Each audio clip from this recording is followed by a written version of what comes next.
Call to order the regular meeting of the Rio Dell City Council. Roll call, please. Mayor Barnes. Absent and excused. Recording stopped. Councilmember Orr. Here. Councilmember Wilson. Here. Councilmember Woodall. Here. Please stand for the pledge of allegiance. Recording in progress. I pledge allegiance to the flag of the United States of America and to the republic for which it stands, one nation, under God, indivisible, with liberty and justice for all. Public presentations.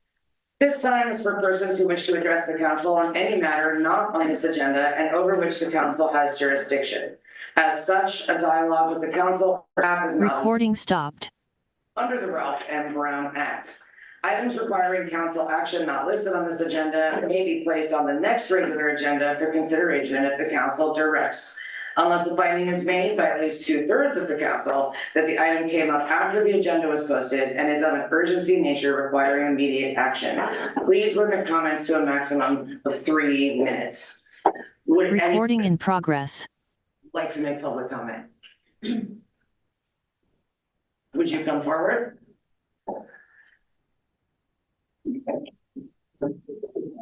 And if you could just introduce yourself and have at it.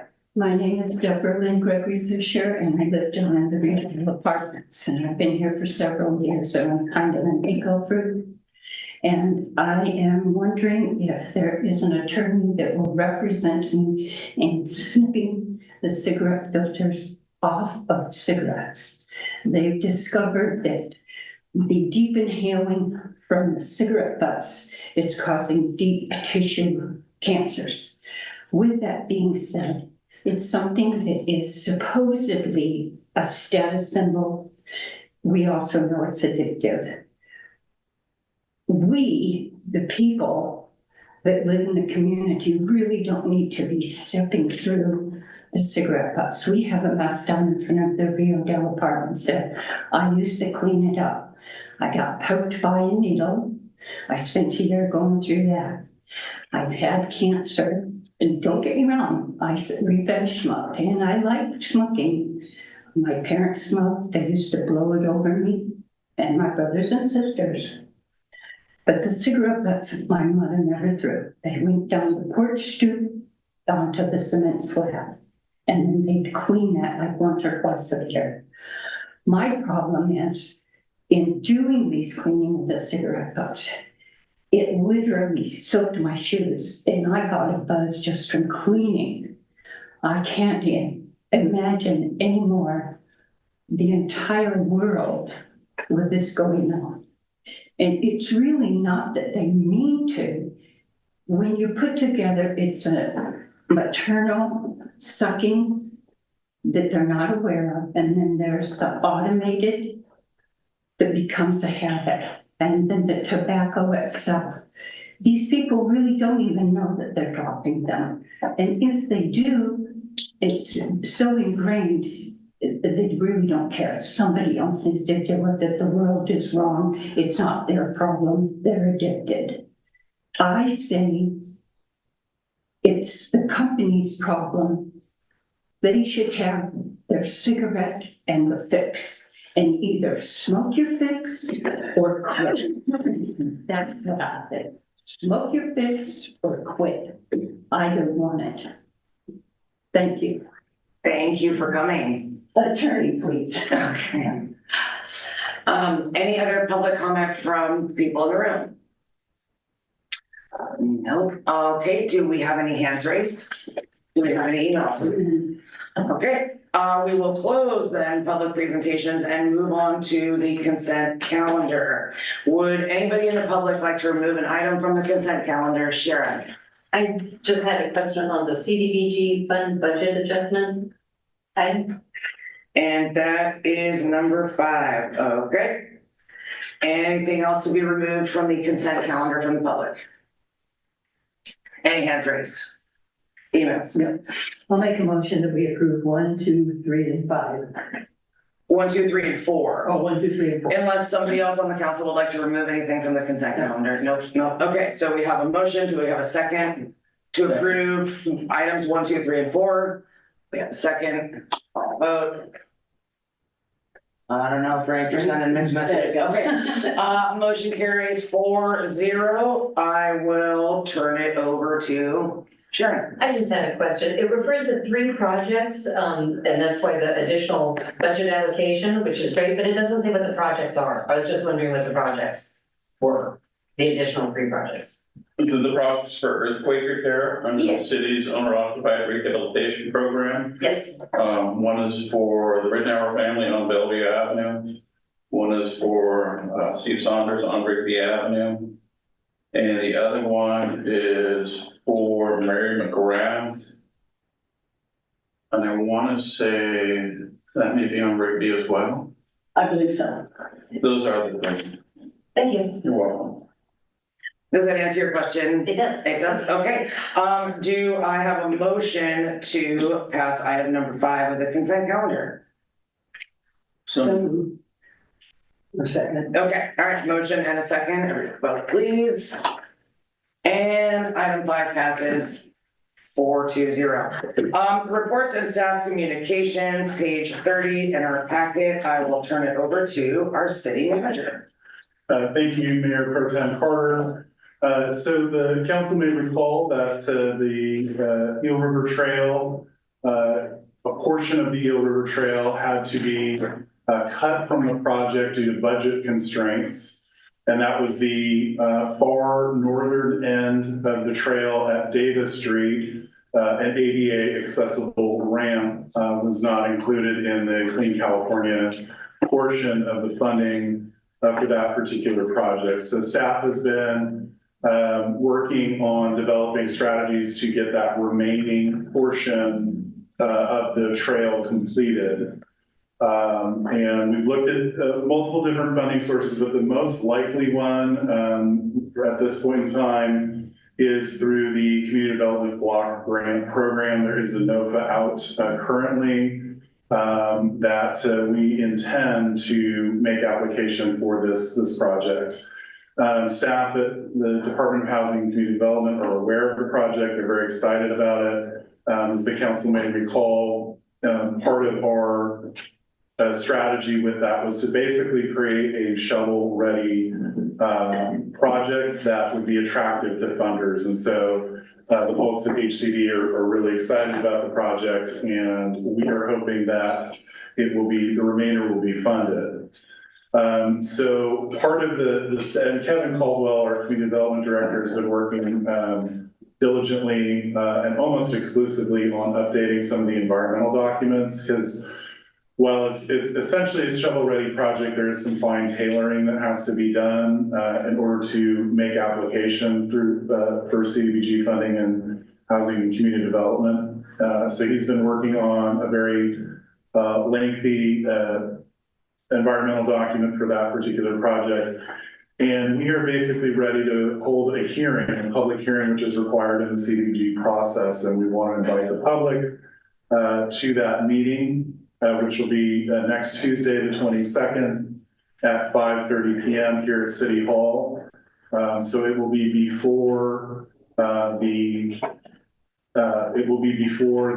Planning Commission meeting, which is also that evening at 6 o'clock. So this is an opportunity, as with all the major CDBG applications, we have to go through kind of a public meeting process where the public can provide input on the project. So again, that'll be next Tuesday, 5:30 p.m. right here at City Hall. And we're looking forward to moving this project forward and hopefully getting it funded and getting the trail fully completed within a couple of years. And the rest of the staff report is written up starting on page 30, and staff is happy to answer any questions that the council may have. Okay, thank you, city manager. Do we have any questions from the council member Woodall? No. No questions. Council member Warren? No question. Council member Wilson? No question. Questions from the public? Hands raised. Emails. Okey dokey. Then we will move along to special presentations and study sessions. Item 1, presentation by Redwood Coast Energy Authority on Diablo Canyon Power Plant nuclear allocation, page 33 in our packets. Thank you, Mayor Pro Tem Carter, members of the council. I'll give Rosa a second here to set up the PowerPoint. The council may recall our last meeting at the Councilmember Wilson's suggestion and the council's request that RCA provide a presentation to the council related to the acceptance of nuclear power allocations, which is a subject way over my head, but some staff from the Rio Coast Energy Authority, which Rio Dell is an original member of the authority, are here to provide a presentation on this particular subject.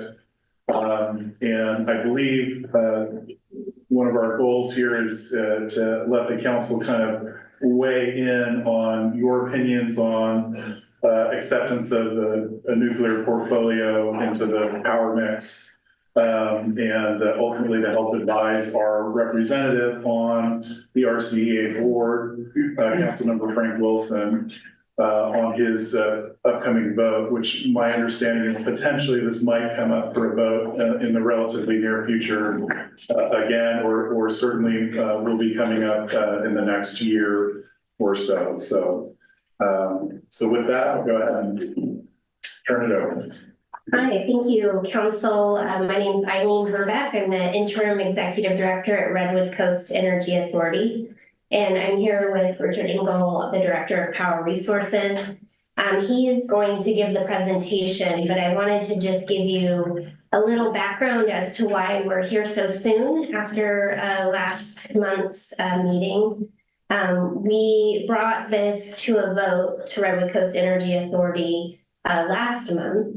And the board of directors didn't take action on the vote, which essentially would mean we would not accept the allocation from Diablo Canyon. However, there was a question by one of our board members about how many votes would be required for the motion to pass. And because this was community choice energy business, it's a weighted vote and it's a little bit more complicated than just a majority vote. And incorrect information was given to the board, and we believe that that could have influenced the vote. So what we're going to be doing is bringing this back to the board of directors next week for them to consider a motion to reconsider. And so if the motion to reconsider passes, then the board will have another chance to vote on whether or not to accept the allocation. Once we knew that, we called and asked if we could go ahead and get on your agenda to give you the presentation and not wait till next year. So with that, I will pass it over to Richard Engel. Thank you. Thank you.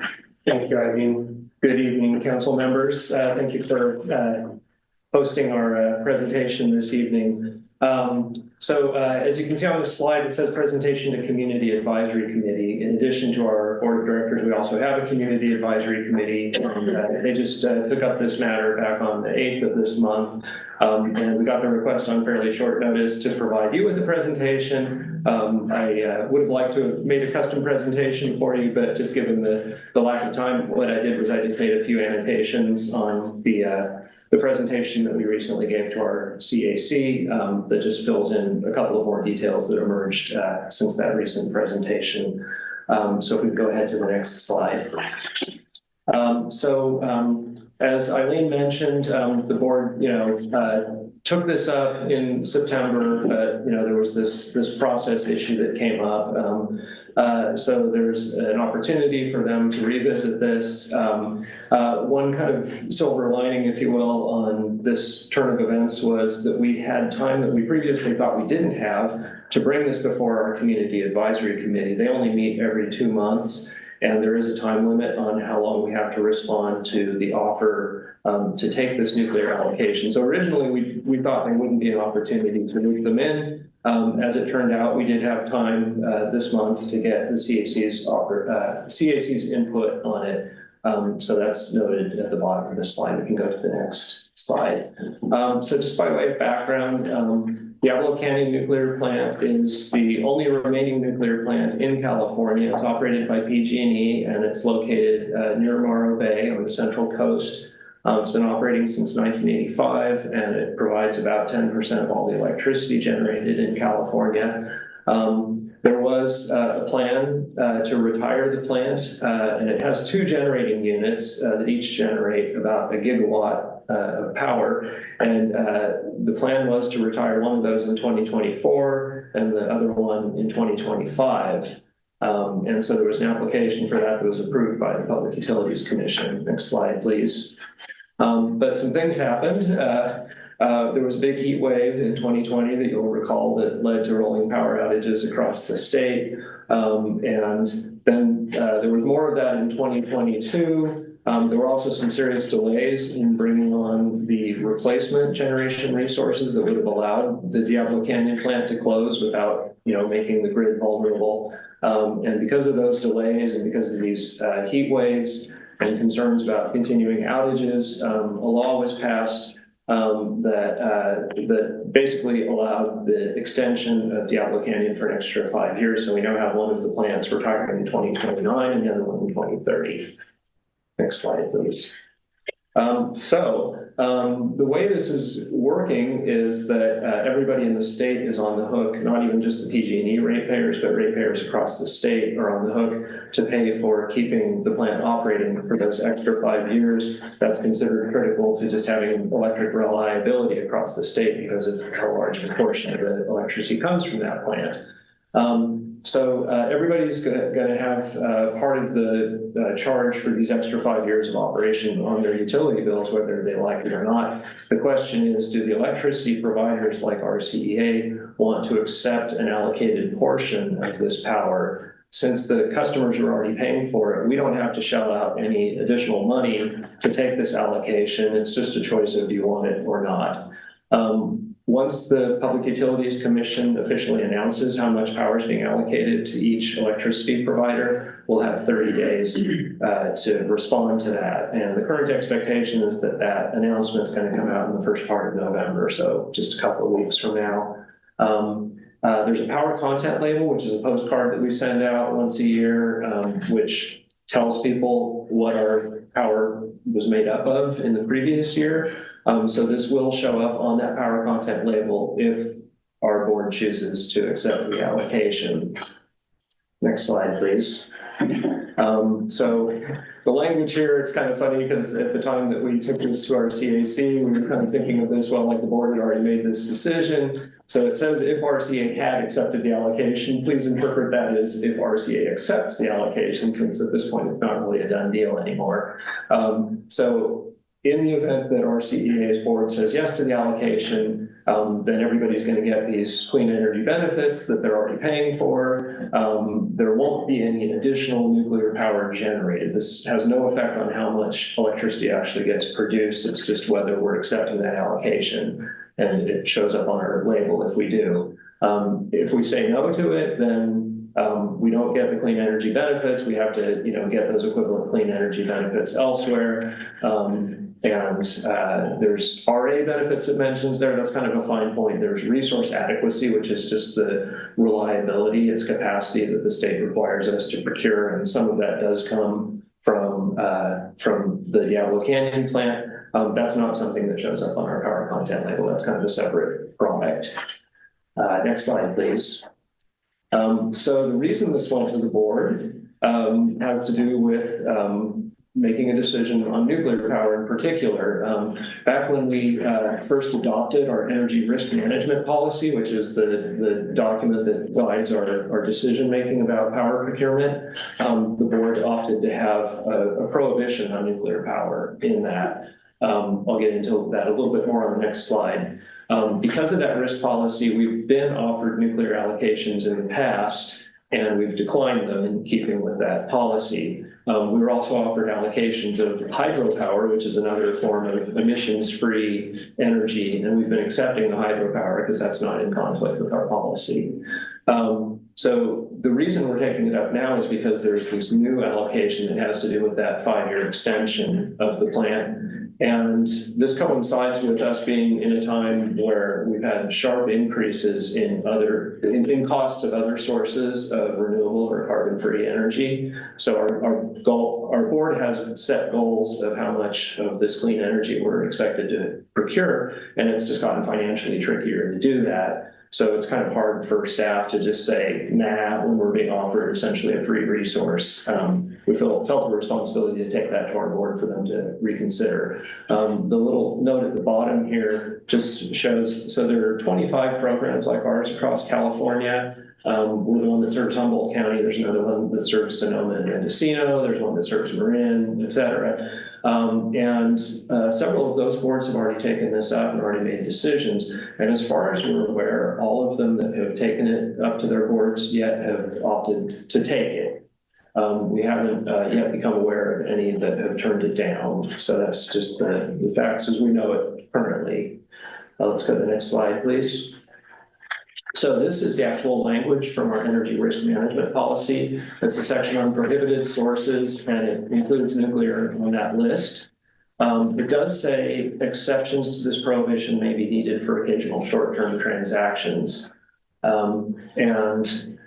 Because this is just a 1-year offering for the year 2025 that's under consideration right now, we, in consultation with our general counsel, have deemed that the board could say yes to this as, a short-term transaction without actually having to go back and amend the risk policy. So we just wanted that clarification that this isn't necessarily inconsistent with our risk policy as long as it's a one-off decision. The way we're looking at it, the way we presented it to our board is we would come back to them annually to revisit this decision in future years. So each time they take it up, it would be a short-term decision. We're not asking them to decide all the way out to 2030. Next slide, please. So this decision tree here kind of shows 3 different scenarios we've presented to our board for thinking about this. Scenario 1 is them just saying no to the nuclear allocation. And we already talked about that. Does not change our finances, doesn't change our power portfolio. The numbers you see here are actually a little bit out of date already. All 3 scenarios show us having our net revenues for our community choice energy program being in the red for 2025. Actually, until this morning, we believed that to be the case. There have been some policy changes at the state level, a new regulatory shift that's happened that actually, I don't need to go into the details right now unless people want to hear about it, but it basically improves the financial outlook for us and other electricity providers such that we do expect to be in the black modestly in 2025 now. But the difference between these scenarios is still about the same. Under scenario 1, we're not taking the allocation, and it shows how much greenhouse gas emissions we would have in our portfolio. Under scenario 2, we could use this allocation to reduce our costs. We would do that by selling off an equivalent amount of hydropower so that our greenhouse gases stay the same, but we wind up saving some money to the tune of about $500,000. That $500,000 is a little bit speculative because this is an instrument that's not something that we can just turn around and sell off for cash immediately. We have to offer it into the market, and it's our best guess that we could generate somewhere in the neighborhood of $500,000 by doing that. So scenario 2 shows us better off by $500,000. Scenario 3 is where instead of trying to use this as a cost-saving measure, we use it as a measure for making our portfolio environmentally better by reducing our greenhouse gas emissions further. So in this case, it doesn't help us financially, but it does reduce our greenhouse gases. One other thing I'll just point out on this slide is that this total allocation is pretty small. It's only expected to make up about 2% of all of our electric portfolio for the year. Next slide, please. So this just shows that power content label that I mentioned earlier. This just gives you an idea of what we expect this to look like in 2025 if we do or don't take that allocation. So it just shows under the scenario where we do take the allocation, It changes our nuclear percentage from 0 to 2% and allows us to shave an approximately equal amount of power off of the category that's called unspecified power. That's kind of the power that can't be linked to any particular source and is kind of the highest emissions part of our portfolio. These are very preliminary numbers because we won't really know what those numbers look like until after 2025 is over, because we're kind of constantly adjusting our portfolio as time goes by. Next slide, please. That scenario 2, where we're using this as a financial instrument, like I said, about $500,000 savings, and you could ignore the 5.4% reduction in net losses because that, like I said, our whole financial position is shifted enough that we're not actually looking at net losses for the year. But the bottom line is that it's not a huge game changer for us financially, but it's a help. Under scenario 3, that number still applies, about 7.5% emissions reduction if we take this allocation for the year.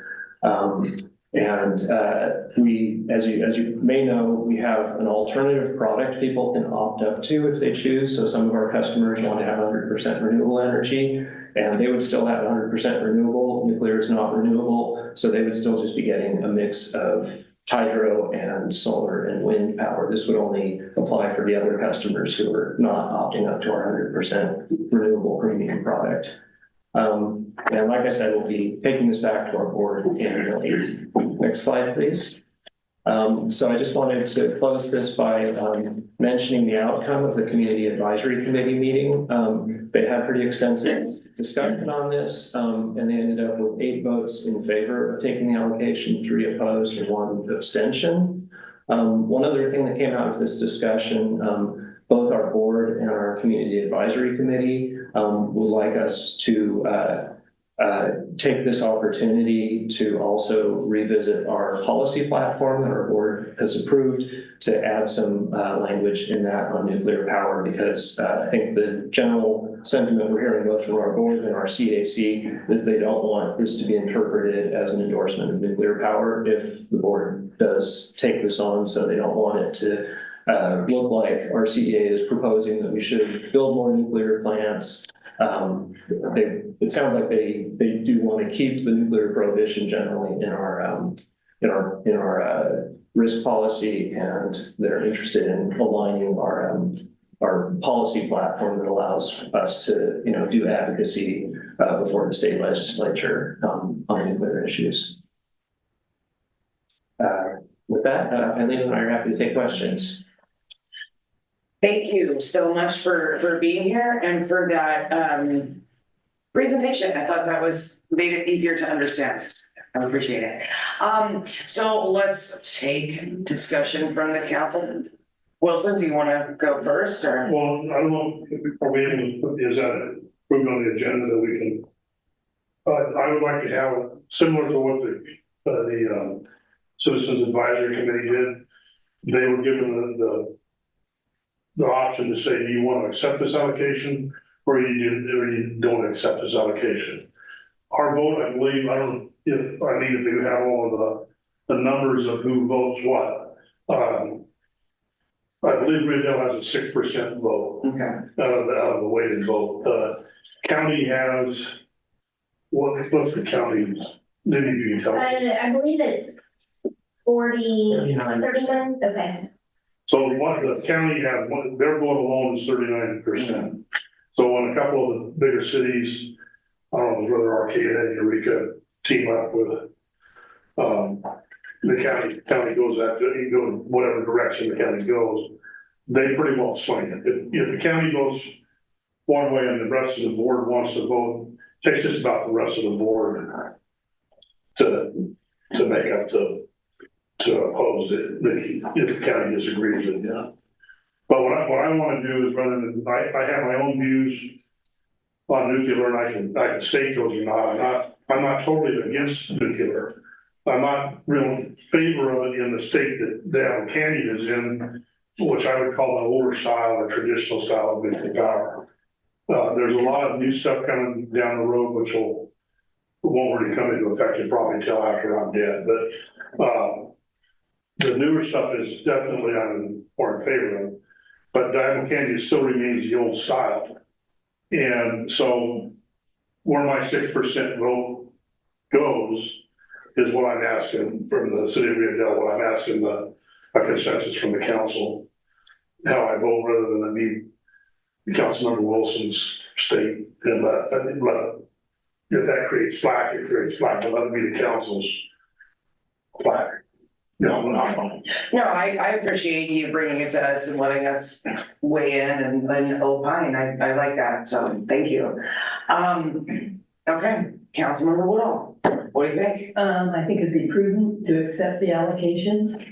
And, if we, let's see, where the one was, we're using it to make money or sell off a little bit. Would we still at that point still be, if there was a necessary, would we still be able to access some of the power from the, well, like they were saying with the shortages of electricity and things, would we still be able to access the energy? I'm not sure I understand. I'm not sure I said it right either, so. We'll just go with, I think it'd be prudent to accept the allocations until 2030. Councilmember Warren. I agree, accepting it seems to be the great way to go. If there's a catastrophic event and something happens, we're gonna be glowing altogether, just saying that, we told you so, we didn't take it, so. It makes no sense to me not to, it's there, take it. Okay, I guess that leaves it to me and to opine on the issue. And I also, the topic of nuclear power is, we could be here. You get me and Frank going, we're gonna be here a long time. I don't wanna be here a long time, but I'm not entirely opposed to nuclear power. I agree with what Councilmember Wilson said. I wish that they weren't right on the ocean, or I wish we could like do things a little bit differently. However, it's not gonna change our bill. It's already there, we're already paying for it. So yeah, I think just go ahead and accept it. But that's me, and we're not voting, we're just kind of informing you. We're doing a consensus. Yeah. Correct, yeah. And that's what rather than walk in there and say one way or the other. Sure. So that's what I wanted to get from our council. To accept it is to go ahead and accept it, we paid for it, accept it. And in the last meeting, Supervisor Wilson from county was doing the representing for the normal zoning, Natalie Laurel was absent, and he was there speaking. And his comment was, it really doesn't change the fact how these lights get their electricity. There's no nuclear. Like I say, we can go all night on this, but there's no nuclear power. I would challenge him to get those electrons. It would take, I think it would take as much effort as Elon Musk getting the booster rocket back to get those electrons from Diana Canyon to Humboldt County. And so it's a lot of the stuff that's on paper, because the renewables that RCA have are primarily solar and water. And that's they're not coming from Humboldt County, they're coming from some amount of state and some in the other part of the state.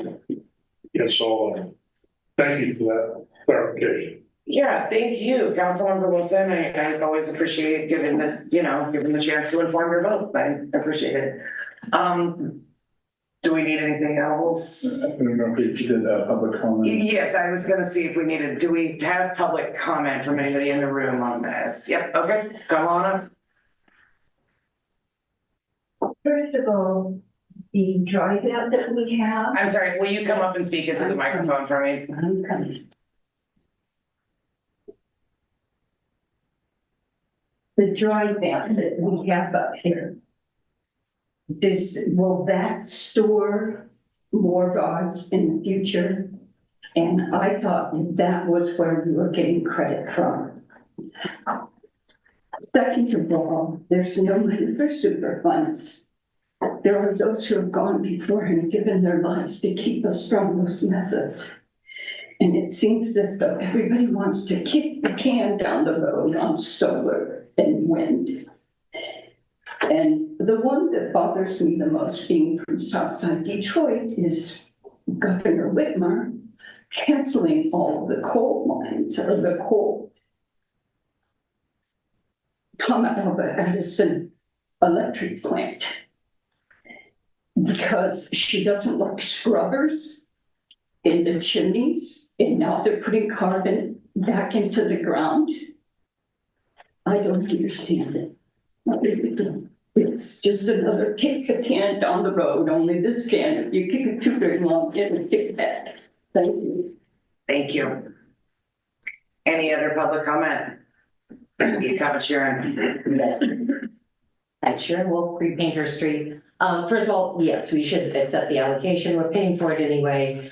Standing on principle when you can't afford, any of your bills is kind of silly. I would also encourage RCA to revisit that policy. With all the electrification that the state thinks that it's gonna have for electrifying everything, you're gonna have nuclear. You're not gonna have it with solar, you're not gonna have it with the wind project that the technology to build it off of Humboldt Bay doesn't even exist yet. You're sure as heck not gonna have it with other alternatives if you don't bring this in. We've been very reactionary about nuclear ever since, all kinds of problems with 3 Mile Island and different issues. Nuclear is a huge component of the power in the EU and in other countries, of the green power that they're doing with small modular reactors, not the big giant towers, new technology that has been around. I saw a documentary on some new nuclear technology that they invented that was just amazing and was shut down by industry because it would have cost them profits. The United States has fallen way behind on energy production because of being so reactionary to things instead of using some common sense and saying, we don't need unsafe. That doesn't mean you have to get rid of everything. There is a middle ground that you can have there. So I think there's some language that could be come up with for the policy stating something to the effect of new nuclear technology is worthy of exploring. If the goal is to electrify everything and do all that, you're gonna have to change that policy. We could talk about whether or not that goal to electrify everything is a good idea in the first place. That's a whole conversation by itself. But if that is your goal, then you gotta have nuclear. But in the meantime, we all get to pay massive energy bills and gas bills and everything else. So please accept the allocation and we'll go from there. Thank you. Thank you, Sharon.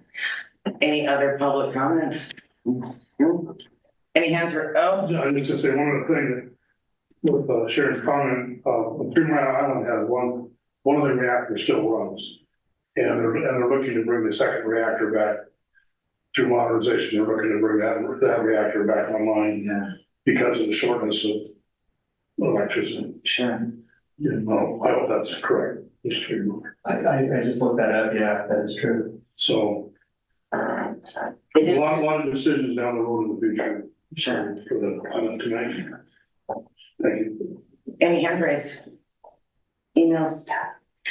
Okay, we don't need to vote, we just tell. I think Councilmember Wilson can say that consensus of this Rio Dell City Council was to accept the allocation. Okay.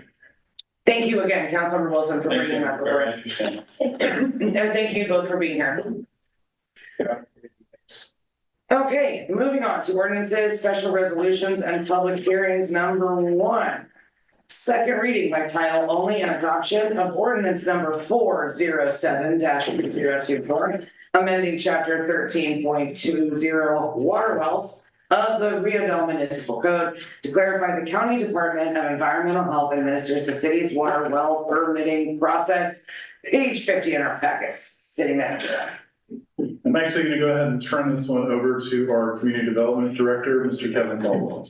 Mayor Pro Tem, members of the council, thank you. This item was originally introduced at your meeting September 17th. And again, this was brought to your attention, to our attention, because the county recognized that our ordinance actually does not clearly identify the county as the administering agency for our water well regulations. We did have a question regarding setbacks. At the last meeting, I told our council that I would look into it. I did check with the county. They actually have no adopted setbacks at this time. but I did discuss our recommended setbacks, and if you look at page 52 of your packet, about the middle of the page, and these are actually based on state regulations as well. For wells, 50-foot setback on those parcels provided public sewer services, 100-foot setback on those parcels that depend upon what's called on-site wastewater treatment systems, or WTSs, or adjacent to parcels that are dependent on it, and then a 500-foot radial distance from the existing well. One of the concerns that staff has discussed among ourselves is the allowance of wells in general. Our water system is based on the number of hookups, the rates for our water system. So if we're going to lose water subscribers, that means the rates of the other folks are going to go up. So one of your options is, as the council, is to actually prohibit all new wells within the city. Every parcel within the city has community water available to them. And this includes the parcels west of Wally and Sandra Close's property out on Bellevue Avenue. The Dinsmore Plateau has community water, and of course, so does the Eel River Sawmill site over there. So that is an option for you. It's not currently in the draft ordinance, but should your council decide to prohibit new wells, we can certainly modify the ordinance based on your decision.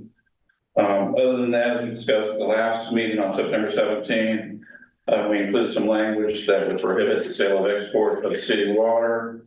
We also included a couple of new definitions.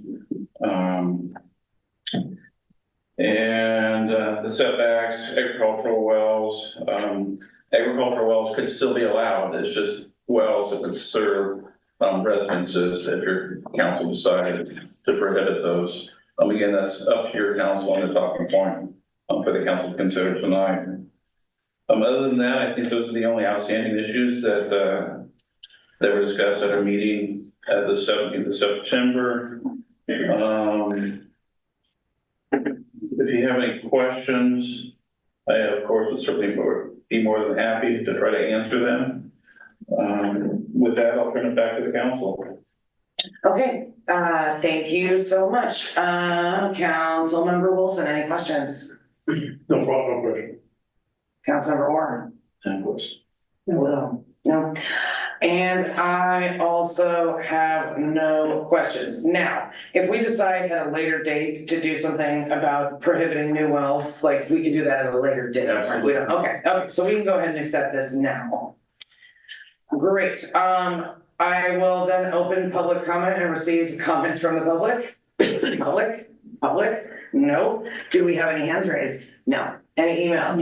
No. Close public comment. And we can go ahead and vote now, correct? We're voting on this? We need a motion, but yes. Yes, yeah. Do I have a motion to approve ordinance number 407-2024, amending chapter 13.20 water wells of the Rio Dell Municipal Code to clarify that the County Department of Environmental Health administers the city's water well permitting process. I make a motion. Thank you. Can I have a second? I'll second. Okay, everybody vote, please. Motion carries 4-0. Okay. Thank you all. Moving on to item number 2, introduction and first reading by title only of ordinance number 409-2024, amending section 17.30.360 parentheses 4 of the Rio Dell Municipal Code, vacation dwelling unit regulations appeal period to be consistent with section 17.35.060 of the Rio Dell Municipal Code, page 67 in our packets, city manager. Thank you, Mayor Pro Tem Carter. Again, I'm going to, through the Mayor Pro Tem, pass this to our Community Development Director, Mr. Kevin Caldwell. Mayor Pro Tem, members of the council, the item before you is the introduction of ordinance number 409-2024. It is a minor modification or amendment to our vacation dwelling unit regulations, specifically dealing with appeal periods. We discovered what we believe to be an error in the regulations. Right now, the appeal period identified in the vacation dwelling unit regulations is 30 days following approval. Appeal periods for all other permits in the city are actually 10 days, and that's codified in section 17.35.060. Both provisions are identified on page 68 of your packet. If you take a look at it, the top one is actually vacation dwelling units that refers to 30 days. And then the bottom one applies to all other permits processed by the city of Rio Dell, and that must be filed within 10 days of the date of appeal or approval or denial. We recommend, of course, that we clarify, rectify that the appeal period for vacation dwelling units be consistent with the other regulations in the municipal code, that being 10 days. And other than that, like I said, this is a very minor amendment. We recommend that the council continue the meetings to the November 5th meeting for the second reading, approval, and adoption. Again, if you have any questions, I'd be more than happy to answer them. Okay, so opening public comment. Are there any comments or questions from the public? No. Hands raised. Emails. No. Okay, time for council members to weigh in. Council member Woodall, any questions or comments? No. Council member Orr, any questions or comments? I'm gonna say no, defer. Is the primary difference between 17.35 and Rio is a 3.5 applies to a blanket of all of the, Yes. all the rest of ones? Yeah, that actually applies to subdivisions, lot line adjustments, conditional use permits, every other permit process we have within the city. So in order to be, if you go to 30 days, is 10 days enough? I mean, how do the people know? It's 10 working days actually, and most people as applicants that typically would appeal a denial of a project or may appeal the conditions that maybe the planning commission put on a project. Very rarely do you see an appeal from a neighbor. I haven't seen one since I've been here, and I've been here, I think, 11 going on 12 years now. But when they get the public notice, if the neighbor's interested, they reach out to the city, to myself, and ask the questions. And I answer the questions as best as I can and encourage them to attend the planning commission meeting, or sometimes it might be a city council meeting as well. So when somebody applies for a vacation rental and then it gets approved by the city, do you send out a notice to the neighbors? We actually send out a notice that we have appealed to that, and we only send out a notice to everybody within 100 feet of the vacation dwelling unit that it has been approved, and that they have so many days. Right now, the notice says 30 days to appeal it. I haven't got any responses from any neighbors based on those notices we send out after it was approved. But they do get a notice. Yes, they do. Yes, they do. And it is 10 working days, not 10 calendar days. All right. That was my second question. Thank you. You're welcome. Okay, and I have no questions. So do I have a motion to continue for the second reading on our next meeting of November 5th? Motion and a second? Second. Everybody vote. Motion passes 4-0. Thank you. Okay, council reports and communications. Councilmember Woodall. This weekend, they're gonna have the pack out green team is gonna have a river cleanup. It's at 9 until 10:15. It's a short one, right? Yeah. And so many hands would help. Yeah. In that hour and 45 minutes. It's going to be at 9 and it's going to be on the south side of the bridge where you'll be able to park. 3 o'clock tomorrow, we have our nuisance abatement meeting right here at City Hall. And that's it. Okie dokie. Thank you, Councilmember Woodall. Councilmember Orr. Nothing to report at HCOG on Thursday, if we can get a quorum together, and that's about it. Thank you, Councilmember Ward, Councilmember Wilson. Next week I have the RCEA, which you've heard about. And, so we'll see what happens there. I'm curious to hear back. That'll be it. Last time there was a bunch of public comment, people Yeah. showed up. Okay, well, you got nuisance and you got the river cleanup. I think we have a beautification, walkability and pride committee meeting next Friday, October 25th at 1:30 here. I have a REDEC meeting this coming Monday at 6:30 PM in Eureka City Hall. The quarterly COAD update that was originally scheduled for tomorrow at 3 PM has been moved to be determined. We're not exactly sure when that will be scheduled, but I will keep you up to date on that. And don't forget the trunk or treat at the fire hall on Halloween. I think it starts at like 6 to 9 or something like that. And we had a really good turnout last year. People seem to really enjoy it, and it's a fun thing. And so get on your costumes and bring your candy. And even if you can't fit your car, I just bring a basket of candy and throw it at people. No, I don't throw it. I hand it. I have one thing that I'd like to add to the agenda for next time, which is the Edward Street graffiti wall, as I've come to call it, because it's always covered in graffiti. It's that just right along the side of Edward Street, right before you get to the bridge on the left. There's just a green wall that we keep painting over, and they keep painting over it, and then we paint it, and then they paint it.